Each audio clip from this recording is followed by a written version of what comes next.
تذكرة لمن يخشى تنزيلا ممن خلق الأرض والسماوات العلا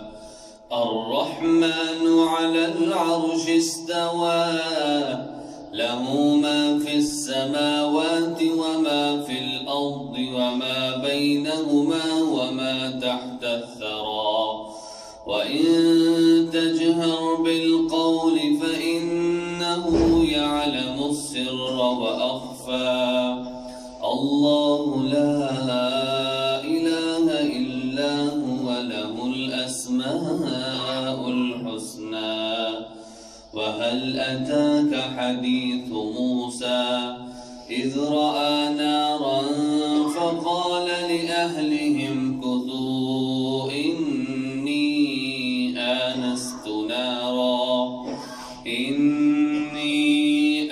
آنست نارا لعلي آتيكم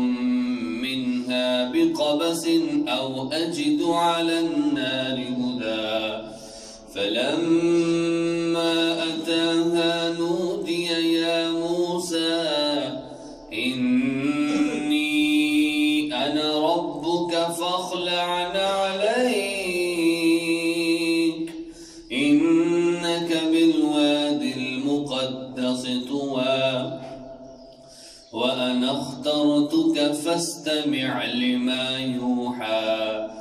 إنني أنا الله لا إله إلا أنا فاعبدني وأقم الصلاة لذكري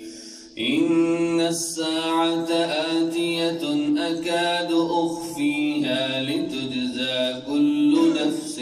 بما تسعى فلا يصدنك عنها من لا يؤمن بها واتبع هواه فتردى وما تلك بيمينك يا موسى قال هي عصاي أتوكأ عليها وأهش بها على غنمي ولي فيها مآرب أخرى قال ألقها يا موسى فألقاها فإذا هي حية تسعى